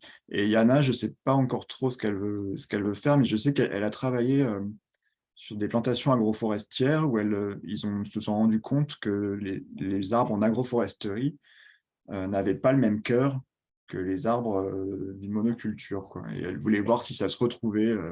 Pas le même cœur en quoi? Quel paramètre du cœur? Quelle variable? La couleur, la taille? La couleur, oui. Ils ont une couleur brune. C'est des peupliers aussi en monoculture, dû au développement d'une bactérie, ils pensent, qui retrouvait beaucoup moins dans la parcelle agroforestière. Et ils auraient voulu creuser ça en regardant si ça se retrouve dans d'autres plantations, quoi.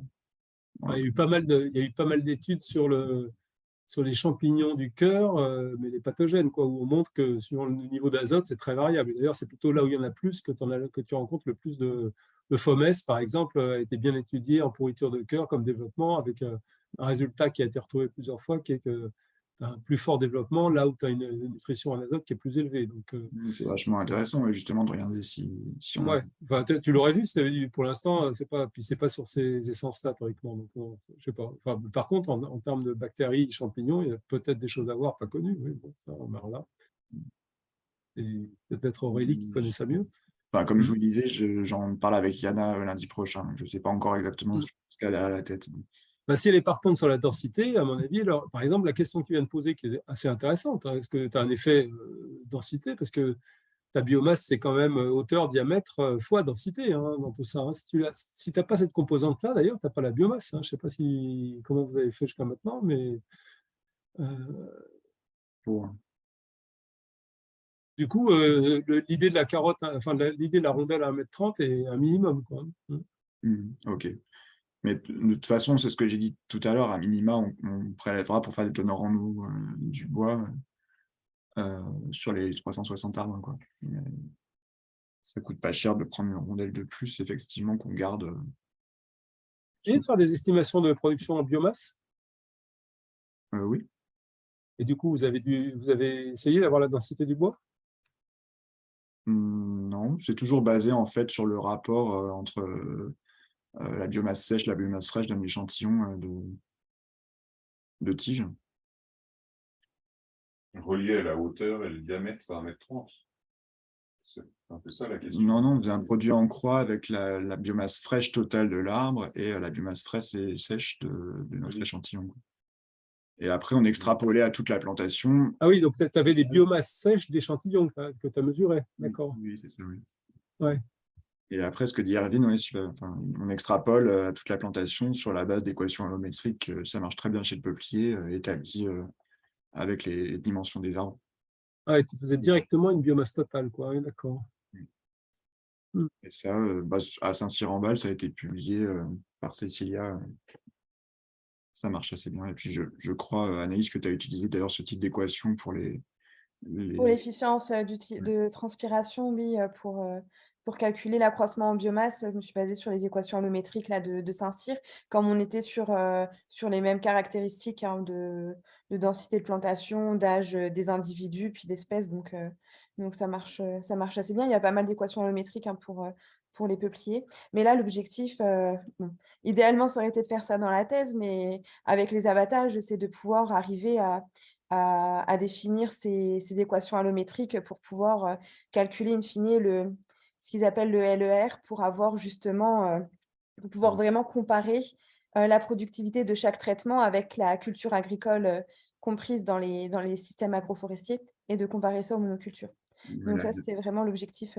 Et que je comprenne bien, l'équation allométrique, elle a quoi comme entrée exactement? C'est quoi ces entrées? Hauteur, DBH et ouais, c'est essentiellement hauteur et diamètre. Hein. Non, mais essentiellement ou exactement? C'est exactement hauteur et diamètre. Oh, donc, du coup, vous n'avez pas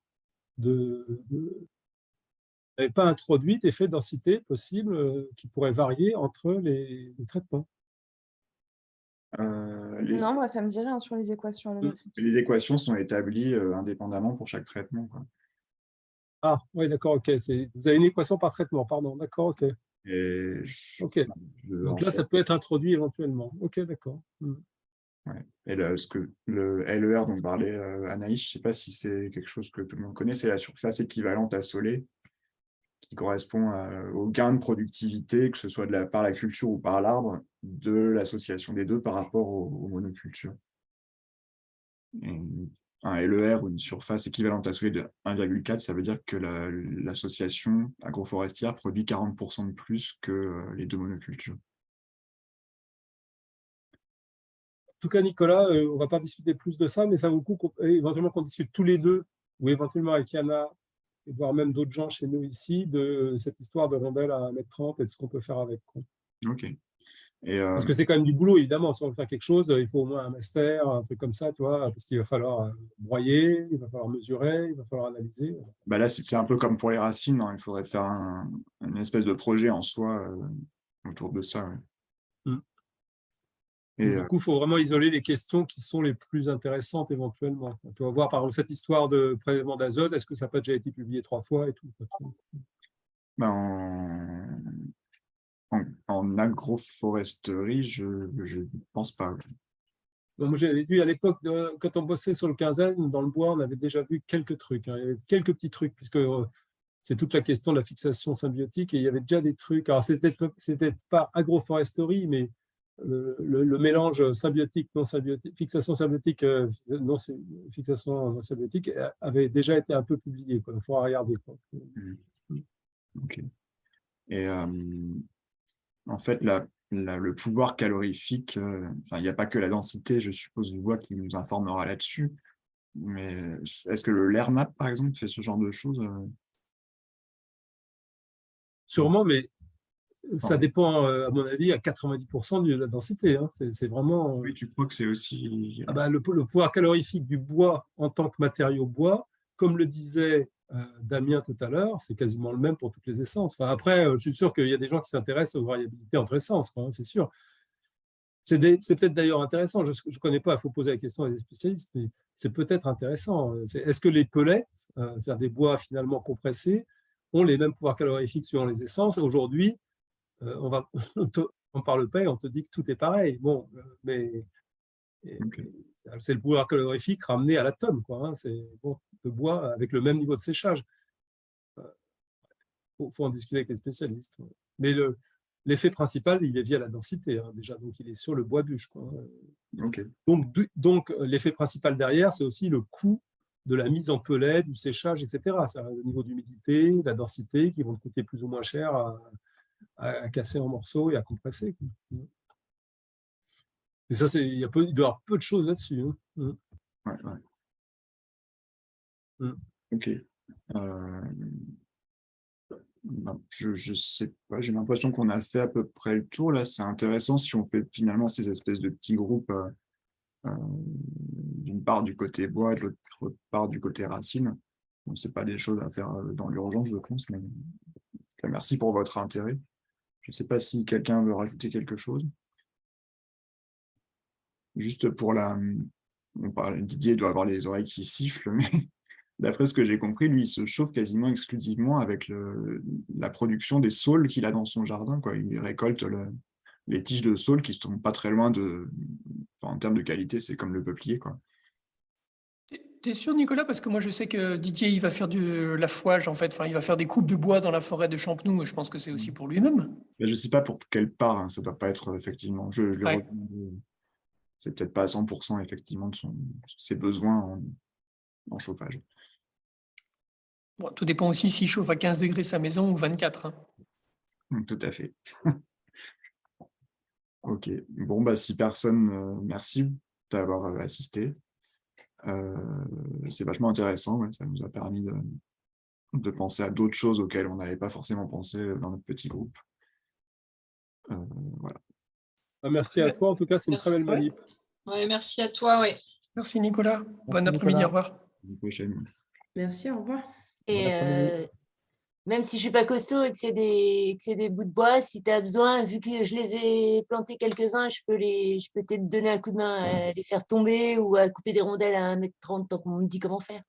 Je pense on a parlé de l'aspect un peu scientifique. Je pense que pour l'aspect technique, ouais, on fera un peu aussi appel au collectif.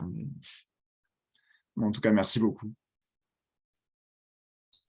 Bon après-midi. Bon après-midi.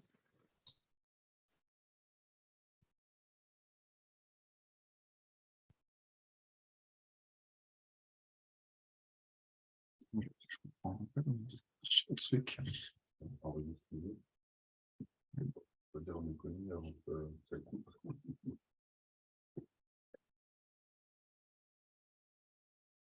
va arrêter l'enregistrement.